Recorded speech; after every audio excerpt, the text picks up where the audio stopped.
Describe करना होगा तो मैं उसे एक विशाल आइसबर्ग बुलाऊंगा, इतना विशाल कि वो हमारी धरती का 14 million square kilometre area cover करता है और दुनिया का 70% फ्रेश वाटर इस बर्फ की नगरी में बसता है। जब हम अंटार्कटिका के बारे में सोचते हैं तो हमारे दिमाग में बस पेंगुइन्स और ग्लेशियर्स दिखाई पड़ते हैं। अगर हम ऊपर से देखेंगे तो अंटार्कटिका हमें हमारी काल्पनिक इमेज से बहुत अलग नहीं लगेगा, लेकिन इस बर्फीले कॉन्टिनेंट के विशाल ग्लेशियर्स के बीच छिपे हैं कई ऐसे राज जो कि किसी भी इमेजिनेशन के इर्द गिर्द भी नहीं भटकते। अंटार्कटिका के बर्फ के रेगिस्तानों ने सिर्फ इंसानों को यहाँ घर बसाने से ही नहीं रोका है, बल्कि इस धरती की कई मिस्ट्रीज को भी अपने अंदर दबा के रखा है। तो अगर आप जानना चाहते हैं कि आखिर इस बंजर कॉन्टिनेंट ने अपने बर्फीले जहन में कौन से तीखे राज छुपा रखे हैं, तो बने रहिए मेरे साथ इस वीडियो के एंड तक, जिसका नाम है फैक्ट भाई in the mysteries of frozen land, जिसमें मैं आपको बताऊंगा अंटार्कटिका के बारे में 7 ऐसे राज जिनको सुन के आपको साइंस फिक्शन की कहानियां भी रियलिस्टिक लगने लगेंगी। तो इसी के साथ शुरू करते हैं। Number 7, underground lakes. अगर आपको बेसिक ज्योग्राफी आती है तो आप समझ सकते हैं कि नॉर्थ पोल और साउथ पोल के आसपास के एरियाज धरती के सबसे ठंडे रीजन्स होते हैं और अंटार्कटिका जहां का टेम्परेचर -90 डिग्री सेल्सियस तक भी पहुंच जाता है, वहां किसी भी प्रकार का मॉइस्चर मिलना बहुत ही आश्चर्य वाली बात है। मगर इन्हीं बर्फ की मोटी परतों के नीचे कई सारी अंडरग्राउंड लेक्स का निवास है। अंटार्कटिका की सबसे बड़ी लेक है लेक वोस्टॉक, जो कि एक 4 किलोमीटर बर्फ की लेयर के नीचे मौजूद है और करीबन कनाडा के लेक ओंटारियो के साइज की है। आप लोग ये सोच रहे होंगे कि इतनी सारी बर्फ के नीचे पानी कैसे हो सकता है। साइंटिस्ट के पास आपके इस सवाल का बहुत सिंपल सा जवाब है। बर्फ के नीचे ये पानी हाई प्रेशर के कारण लिक्विड के फॉर्म में रहता है और धरती के कोर द्वारा रेडिएट होने वाली गर्मी भी इन लेक्स के पानी का तापमान नॉर्मल रखती है। ये अंडरग्राउंड लेक्स प्रकृति का करिश्मा है, क्योंकि इनमें ऐसे इकोसिस्टम्स बसते हैं जो धरती पे कहीं नहीं मिलते। कई अनोखे बैक्टीरिया,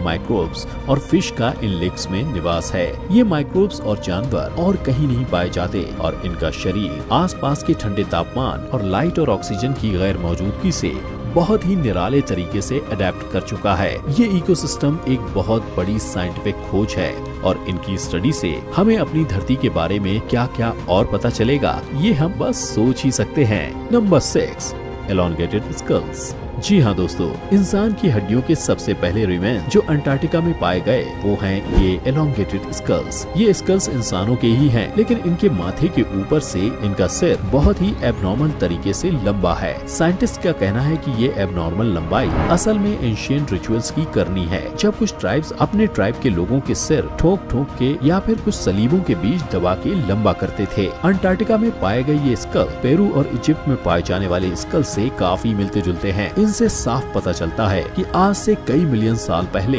अफ्रीका, साउथ अमेरिका और अंटार्कटिका में रहने वाले ट्राइब्स के बीच कुछ गहरा संबंध था। ये संबंध टेक्टोनिक मूवमेंट और प्लेट सेपरेशन की थ्योरी को सपोर्ट करता है और ये साबित करता है कि पहले अंटार्कटिका एक दूसरे विशाल लैंडफॉर्म का पार्ट था, जिसको आज हम पैंजिया के नाम से जानते हैं। Number 5, Martian meteoroid. 2015 में एक आलू के साइज का बहुत ही अनूठा मेट्रॉइड अंटार्कटिका में पाया गया और जब इस मेटेओर की साइंटिस्ट ने जांच पड़ताल की तो उन्होंने पाया कि ये मेटेओर मार्स से आया है। इसके बाद और गहराई से जांच पड़ताल करने पर उन्होंने एक ऐसी खोज करी जो कि साइंटिस्ट के लिए किसी अली बाबा के खजाने से कम नहीं है। उन्होंने इस छोटे से मेटेओर पे बहुत ही अनोखे माइक्रोब्स के फॉसिल्स पाए, जिससे कि ये साफ पता चलता है कि मार्स पे भी जीवन है और पॉसिबल है। अब आप ही सोचिए, अगर अंटार्कटिका पे पाए एक छोटे से मेट्रॉइड पे हमें माइक्रोब्स मिले हैं तो मार्स पे हमें और क्या क्या मिलेगा। इसकी पॉसिबिलिटीज किसी भी साइंस फिक्शन मूवी से कम अद्भुत नहीं हो सकती। Number 4, Nazi basis. हिटलर की चाह थी कि वो पूरी दुनिया पे अपना स्वास्तिक फहराए और अपना राज जमाए। इस बात का एक बहुत बड़ा प्रूफ है अंटार्कटिका पे नाजी बेसिस का होना। जी हाँ दोस्तों, अंटार्कटिका जैसी जगह जहाँ कुछ 10-15 साइंटिस्ट के अलावा इंसानों का नामो निशान तक नहीं है। हिटलर की नाजी आर्मी वहाँ भी पहुँच गई। 1939 में जब वर्ल्ड वॉर 2 की शुरुआत हुई तो हिटलर ने अनुमान लगाया कि उनकी आर्टिलरी के लिए फ्यूल और बाकी फैट बेस्ड प्रोडक्ट्स जैसे कि दूध, बटर, चीज, क्रीम वगैरह की कमी हो सकती है, तो उन्होंने एक सीक्रेट नाजी सिपाहियों की टोली को शिप्स देकर मार्गेरीन फैट के लिए व्हेल ऑयल की खोज में अंटार्कटिका भेज दिया। इस सीक्रेट एक्सपेडिशन का नाम था शवेनलैंड एक्सपेडिशन और इसके अंदर था कैप्टन अल्फ्रेड रिचर, जो कि वर्ल्ड वॉर 1 के एक बहुत ही रिनाउंड नेवल कमांडर थे। ये एक्सपेडिशन मिशन बस कुछ ही महीने चला और 5 फरवरी 1939 को ये नाजी सिपाही वापस घर लौट गए। नंबर 3, बर्फ में छुपी माउंटेन रेंज। अंटार्कटिका एक विशाल कॉन्टिनेंट है और यहाँ इतनी बर्फ है जितनी शायद बाकी की दुनिया में सारी बर्फ मिला के भी ना हो पाए। और इतनी सारी बर्फ के अंदर हमें अगर एक माउंटेन रेंज भी मिल जाती है तो हमें शायद ज्यादा आश्चर्य नहीं होना चाहिए। 1950 में बर्फ की एक विशाल शीट के नीचे एक्सप्लोरर्स ने गैम्बर्सिब माउंटेन रेंज की खोज की, जो कि लगभग 2700 मीटर ऊंची है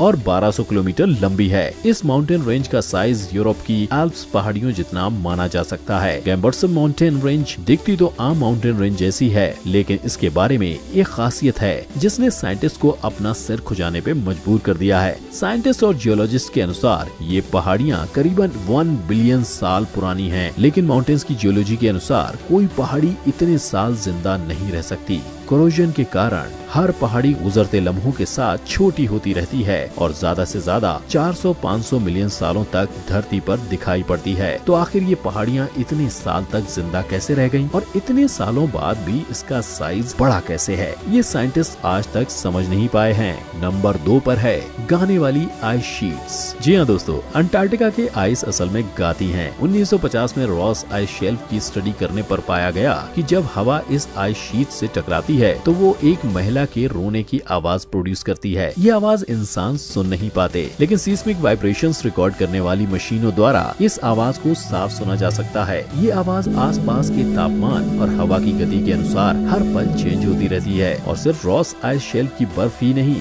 बल्कि अन्य आइस शेल्फ्स में भी ये फिनोमेना ऑब्जर्व किया जा सकता है। विल्किंस आइस शेल्फ की सीस्मिक नॉइज हड्डियों के टकराने जैसी सुनाई पड़ती है ना? थोड़ा भूतिया सा सीक्रेट। और अब बारी है नंबर 1 की।